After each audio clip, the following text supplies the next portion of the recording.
Rohan's Corner, working overtime, recording fine, that's just prime. Super reviews which will neutralize Hasbro's wave of crimes. Magic Square to the rescue, and Newage has got such super paintwork. Rohan is the mighty power that can save the day.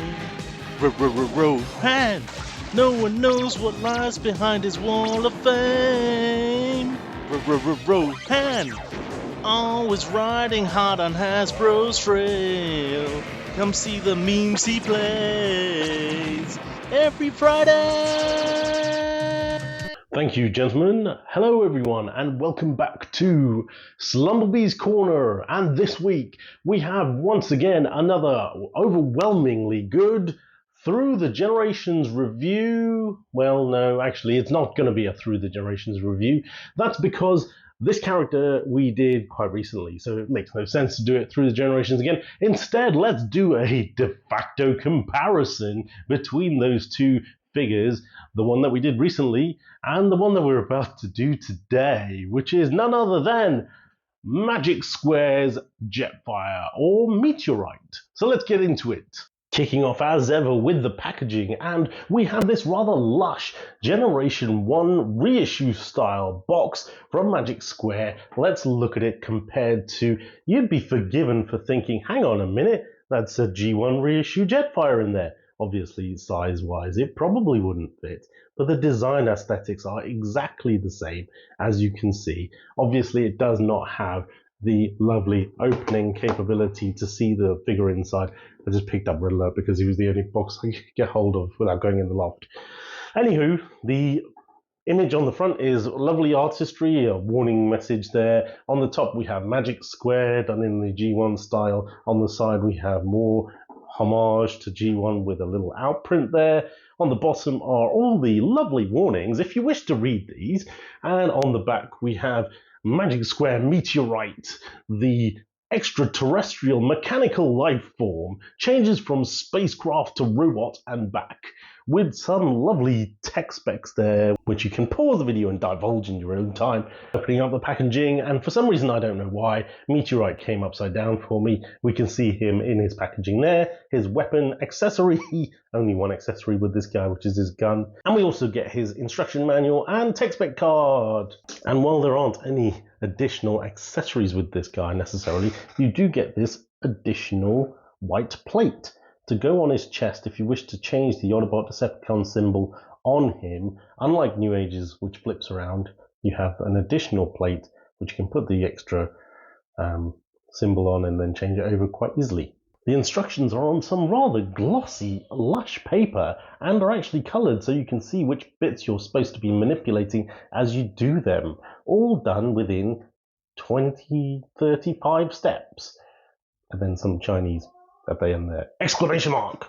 I can't put my finger on it precisely, but even the clamshell feels like better quality plastic now from these later releases of Magic Square. Although I don't quite understand why they're putting him in a plastic baggie like New Age. That's not really usually their style. Anywho, here is Jetfire himself, and we can see he looks like his usual plastic quality from Magic Square, that nylon plastic that you get, slightly more matte, slightly more rough texture, gives that kind of G1 toon aesthetic, which I like. And in terms of the proportions, he looks pretty good. If we look at him all round, he's very cartoon accurate. He's got sculpting on the legs, on the feet, on the hip section here, on the chest area, and a very nice detailed face. The hands don't have a port like on New Age's to contain the weapon, and at the back here we can see the backpack comes in quite nicely and all puts together well. Turning him around to the side, he's quite compact. The backpack folds up quite nicely. You wouldn't be worried about any excess baggage there. And coming around to the back, there is a little bit of excess kibble around here, especially where the wings collapse up and you can see some open-ended parts here, and also the back end of some of the transformation and some of the connectivity points. Not terrible, but not the best. And here's a lush look up The face sculpt here, you can see lots of detail in the paintwork there. Looks pretty decent. The blue really stands out nicely, especially with that grey around his face, and the eyes pop as well. As far as his weapon's concerned, it's nice. It's the dual barrel that we expect to see from this figure. It does feel painted, unlike the Newage one, and it does have a decent sort of textured finish to it. It feels like traditional ABS plastic compared to the nylon, and he poses with it just fine. What I would say about this figure is, like with other Magic Square figures and some Hasbro figures as well, you do get a little bit of a difference in the shading of the white of the chest because of the nylon plastic used around the shoulders and around this top section here. It does look a little bit more yellow. The rest of it looks pretty white in person, and I can't complain. I do like the grey accents that they put into the grills and the translucent blue for the cockpit there. Okay, so let's bring in Newage Jetfire, and straight away we can see there's a pretty major difference in the height of these two figures. The back of the jetpack on Magic Square Jetfire here on the right hand side reaches about the head of Newage's Jetfire, so there's a good 2 centimeters difference. And if we just look at the proportions all the way round, the proportions are different. So leg wise, they're not too dissimilar. Feet wise, obviously Magic Square's feet are slightly smaller, in line with the fact that overall he's slightly smaller. The arms on Newage's Jetfire look a lot more spindly and long now that we've got the two next to each other. And in terms of the torso, he looks very elongated here with a smallish head, whereas Magic Square in the flesh feels a lot more well proportioned around the chest area and around the head area. Also, with the wings at the back, they look better without these little pins showcasing on the side of Newage there as well. As far as the colouring goes, the translucent blue here on Newage is much nicer in my opinion, that darker, vibrant blue. The deeper red here on Newage also kind of sinks in quite nicely. The grey accents here on the grills do look nice, but they do look elongated compared to Magic Square, and the face expression on Magic Square I believe to be better in my opinion. But again, the paint, as always, on Newage is superior, supreme, and in this case as well, in some areas, like for example these waist swivel areas, the design looks better rather than a big fat lump of red here. Taking a look at the side of the two of them, you can see that the Magic Square backpack collapses down much better than Newage's, and also, once again, I feel like the proportions on Magic Square just seem to look better to me. It doesn't look long and thin and like there is almost like a huge leggy section plus a small chest section here. It's all nicely in one line. I just prefer the Magic Square overall. But again, the paint on the red on the side here is better. And again, with Newage, for some reason, there are more exposed screws and more exposed pins and transformational elements on the side again, which we don't get with Magic Square. On the back here, once again, it's the same old story. We've got the nice blue, the nice exhaust thrusters here, colours in on Newage. I do like the fact that they're hidden here on Magic Square, so you don't actually see them in robot mode. Again, quite a bit of kibble, as we mentioned before, on Magic Square and on Newage here, probably slightly better on Newage. And again, that backpack is super long for Newage. Down here on the legs, we've got a little bit more kibble, but also a little bit more design aesthetic going on in Newage.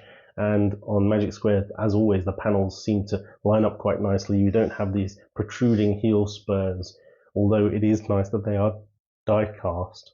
And that's definitely one big positive going on for Newage, is that there is die cast in this figure. There's no loads of it, but a few elements like the back of the heels, the back of the legs, the central torso area here has some in there as well, whereas Magic Square is totally plastic. But again, I just feel, looking at them in the flesh, in front of me, the proportions once again on Magic Square just seem better to me, even though the plastic and the paint definitely are better on Newage. And here for completion, we are bringing in our Siege War for Cybertron Jetfire brethren to showcase the three together. And if I had to choose one of these three to be my de facto standard robot mode Jetfire, I think, based on turn accuracy, which obviously for me is always the most important factor, I would be going for Magic Square. I think Newage is a close second, and War for Cybertron Siege Jetfire is an excellent figure, but he just isn't quite G1 accurate enough. Obviously, it's a different take on the character, although trying to be a bit more G1.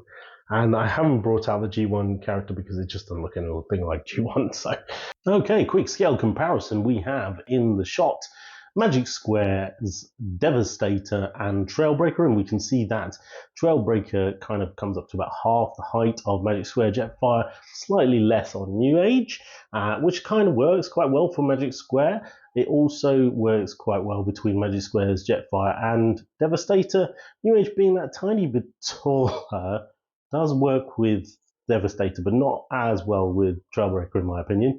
We have Newage's Galvatron and Beachcomber at the front there, and again, they work quite well with Magic Square Jetfire, and they work with Newage's Jetfire as well, but not quite at the same level. And then right at the front we have Magic Square's Frenzy, we have the X-Transbots minifigure Brawn, and a new figure for me, the Chip Chase down there, which I bought from my Legends collection with alongside 4 other G1 human characters. And on the right hand side, Siege Crosshairs, to showcase that he is actually smaller than both Magic Square and Newage Jetfire. Just to point out to those of you who are going to buy this figure and try to transform him, I had some major issues trying to split the backpack at the top here, which I started to use a spudger to do and ended up scratching the backpack, and it's like, wow, does this step really need to be done at this stage? And it shows it in the instructions, and everyone else's videos show it.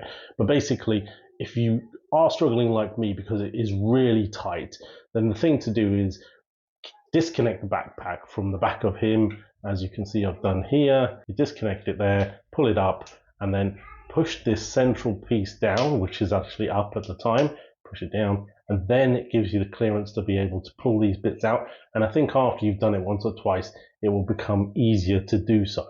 But just in that first instance, this side just did not want to push out at all, and this side was really struggling from the back. There's nowhere to grip it either, which makes it really difficult. So yeah, just do that and you should be fine.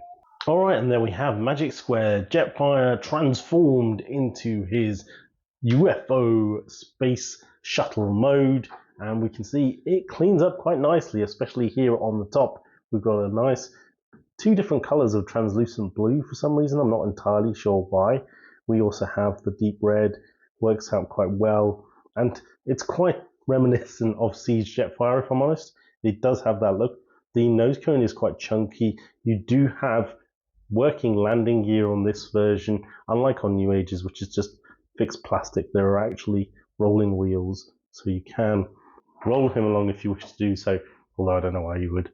And both these canopies actually open, so you can open that up and see inside there's a little seat with a hole for the blaster to go underneath, and a secondary seat in there. And of course, what else would I do but try one of my little figurines in there? And so Chip Chase, he fits in there, but obviously it's not going to shut, and I don't think he's going to get in there. That's the smallest figure I've got, so I don't think anyone else is going to fit in there. I've got to try this though. Got my little Bumblebee here, and yeah, his legs are too wide. Oh no, he does just fit in there. So you could have Bumblebee flying in Jetfire there if you so wish. But yeah, realistically, you need something even smaller, even more diddly. And of course, the canopy's not going to shut. Anywho, moving on. Overall, I think he transforms really well. The engineering is thorough. It is, as with all Magic Square transformations, quite fiddly. And you do have to get used to some of the tightness on some bits when it's new. But overall, I think the look is fantastic. I think they've done well with the aesthetics, especially from the top and from the side view. I think underneath, it definitely does not clean up as nicely as Newage or as Siege does, possibly. But overall, from the where you're going to look at it from, the wingspan is pretty good. The thrusters look excellent. The legs don't look as obvious as on the other 2 figures. And there are a few paint defect issues, a few little bits of chipping plastic on mine here and there. overall it's pretty decent. Right, here we have the comparison of the alt modes between Newage and Magic Square. Newage on the right here. We can tell the difference between the two by the transparent clear blue window here on Magic Square, the fact that the backpack doesn't actually come together in one flush piece. It's almost like two overlapping pieces. And of course the overall height. Newage has got painted big wider blue section at the top there which doesn't open, and then of course the differences between the nose cones is quite evident as well. Nose cone here from Newage versus a slightly larger, flatter, kind of fatter one from Magic Square. The wings also have a different look to them, and also the boosters too. Newage's boosters are much larger in one piece. Magic Square's are two sections. The feet on Magic Square I prefer. If you look at the back there, the legs all collapse up quite nicely. The feet are pretty clear and there isn't any kind of obvious bits there. However, if we look at the Newage section, you can see where the feet have gone, and it's kind of clear that the whole back section is the legs and the feet. Although the engine boosters are quite nicely done and the backpack is pretty decent. And then we have the side profile of the two. Again, I'm a bit more of a fan of the Magic Square look. It just looks more G1-esque to me. Right, time for one last comparison shot, this time of the alt modes. We have MechFans Toys Astro Train, who is significantly smaller than Jetfire. Probably too much so, I'd say, but then, you know, I've always been a fan of a larger alt mode for Astro Train. We have Hasbro's Cyclonus from the Kingdom line, and that is probably about on par with the wingspan and the length of Jetfire from Magic Square. So that goes to show you what a difference it makes in terms of the size difference on these figures for a Legends class.